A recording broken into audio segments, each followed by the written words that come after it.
Venerable Mother Superior Henriette DeLille, Sisters of the Holy Family, Foundress, 1862, New Orleans, 49. Henriette DeLille was born in New Orleans, Louisiana in 1813, whose mother was a free woman of color from New Orleans and a father from France. Henriette and her family lived in the French Quarter of New Orleans, not far from St. Louis Cathedral. Henriette's parents never married since laws prohibited it. Their union was a common law marriage typical of the plaquage system, in which European men entered into the equivalent of common law marriages with women of African, Indian and Creole descent. The women were not legally recognized as wives, but were known as placees. Their relationships were recognized among the free people of color as marriages de la main gauche or left-hand marriages. As a young mixed-race Creole lady, Henriette was expected to attend the quadrille balls of her community and by European men looking for Creole women as plaquage partners. It would seem, however, that God had other plans for Henriette. In 1817, Sister Marthe Fontier of the Les Dames Hospitaliers in Belle, affiliated with Ursuline Sisters, arrives from France to take over instruction of African girls and education of free girls of color at the Ursulines Girls' School in New Orleans. By 1823, Sister Marthe Fontier had established a second school for free girls of color on St. Claude Street. Many of the Sisters of the Holy Family were later from this school.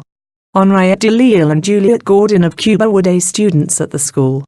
When the Ursulines moved to New Convent downriver in 1824, Sister Fontier remains in the city at the old convent and school. Henriette and Juliette assisted Marthe Fontier. The girls' school was such a success that the Bishop of New Orleans Louis Dubourg asked Father Antoine Blanc, New Orleans priest who was back in France in 1824, to recruit helpers for Sister Marthe. Later on in 1827, Henriette DeLille began teaching at the school as well. Around 1829, Henriette, Juliette, Josephine Charles of New Orleans and Suzanne Navarre of Boston, the four earliest members of the Sisters of the Holy Family, began serving as godmothers to the infants and children of slaves and free people of color in the New Orleans area. In 1832, Sister Marthe Fontier leaves the school and it is taken back over by the Ursuline Sisters. That same year, Jean-Marie Aliquot arrives in New Orleans from France in order to join the Ursulines, but slips and falls into the Mississippi River while disembarking from the ship. Fortunately, an African man dived into the river and rescued her.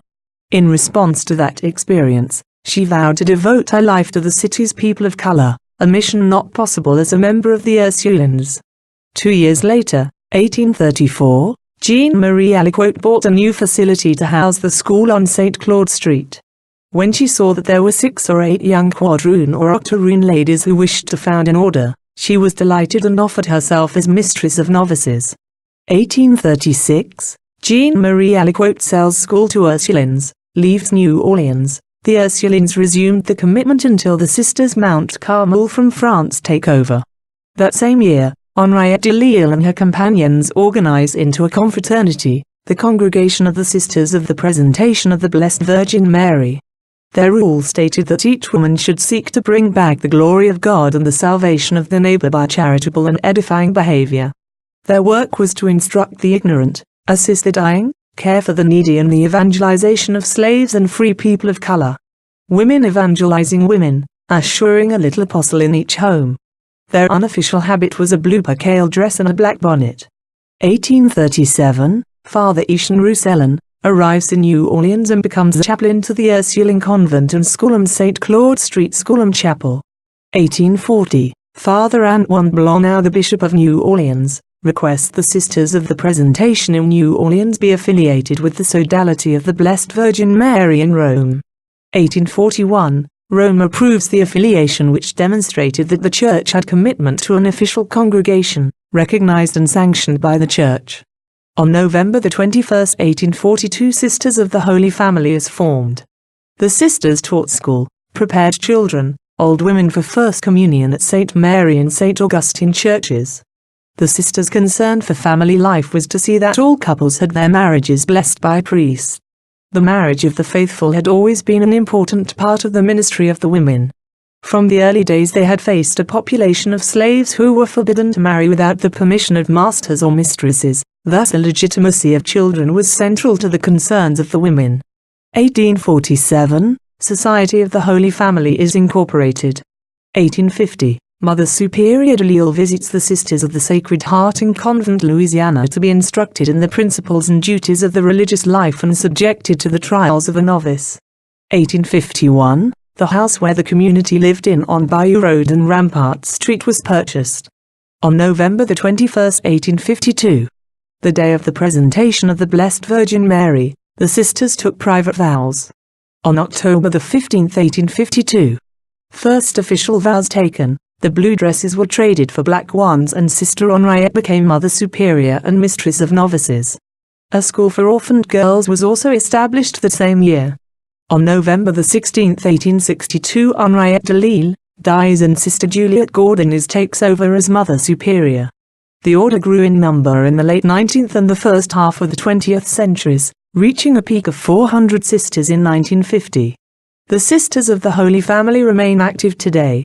Its more than 300 members serve the poor by operating free schools for children, nursing homes, and retirement homes in New Orleans and Shreveport, Louisiana, Washington, D.C., Galveston, Texas, Little Rock, Arkansas, and California in the United States, and a mission in Belize.